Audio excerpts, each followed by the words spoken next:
এই যে বিগত বর্ষগুলোতে আন্দোলন পুঞ্জীভূত হতে হতে যখন ফ্যাসিস্টের পতন হলো, এর মধ্যে মাহফুজুল্লাহর ফুটপ্রিন্ট অত্যন্ত গুরুত্বপূর্ণ। এবং আমরা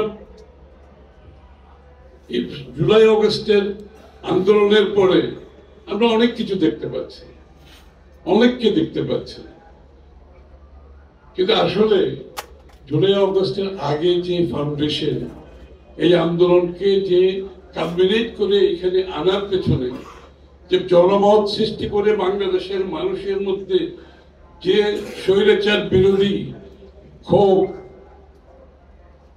বিরোধিতা এবং স্বৈরাচার পতনের জন্য যে জিনিসগুলো পুঞ্জীভূত হয়েছে বিগত বছরগুলোতে, সেখানে মাহফুজুল্লাহ ভাইয়ের বিরাট অবদান এবং সেখানে আমরা ওনাকে পেয়েছি, সেটা সবচেয়ে গুরুত্বপূর্ণ। সেই পাওয়াটা তখন কিন্তু অনেক বড় পাওয়া, এখন তো অনেকেই আসছে, অনেকে অনেক কথা বলছে, সেই সময় সেই পাওয়াটা অনেক বড় পাওয়া। আমরা সংস্কৃতি কর্মীদের দিকে তাকিয়েছিলাম, কেউ এগিয়ে আসতে সাহস করেনি, দু একজন এসেছে, ভয়ে আবার পিছনে চলে গেছে। একইভাবে আপনার বুদ্ধিজীবীদের মধ্যেও আমরা একই জিনিস দেখেছি। সাংবাদিকদের কথা নাইবা বললাম, আর ওই যে ভারতে একটা বলা হয়েছে শেখ হাসিনার যদি বলে তোমরা ব্যান্ড হও, তখন তারা হামাগুড়ি দিতে শুরু করেছে। তো সাংবাদিকদের তো সেই চেহারাও তো আমরা দেখেছি। সেখানে মাহফুজুল্লাহ ছিল একটা ব্যতিক্রম, মাহফুজুল্লাহ ছিল একটা স্টলওয়ার্টের মতো সেখানে দাঁড়িয়েছে সবকিছুর বিপরীতে। তো আমি বক্তব্য দীর্ঘায়িত করবো না, ইতিমধ্যে অনেক বক্তব্য এসে গেছে। মাহফুজুল্লাহ ভাই sense of human, we should celebrate him really. উনি তো সেলিব্রেট করে একটা লোক, তার সেন্স অফ হিউম্যান একটা লোকের কত গুণ থাকতে পারে।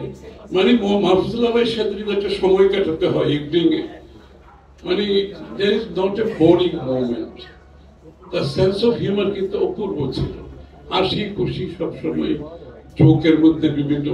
এবং আমরা যখন একটা জোক আমরা সবাই সবসময় করি, আমরা মাঝে মাঝে দুপুরে আমাদের সারিনা হোটেলে খেতে বসতাম মাহফুজুল্লাহ ভাই সব।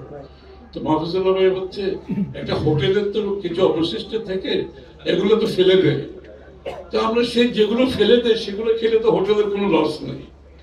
তো এটা করে নাম দিচ্ছে 2%, মানে চলো আমরা আজকে 2% করি, অর্থাৎ হোটেলে গিয়ে আমরা খাওয়া দাওয়া করবো, হোটেলে এমনিতে ফেলে দেবে যেগুলো, সেগুলো আমরা খেয়ে আসি।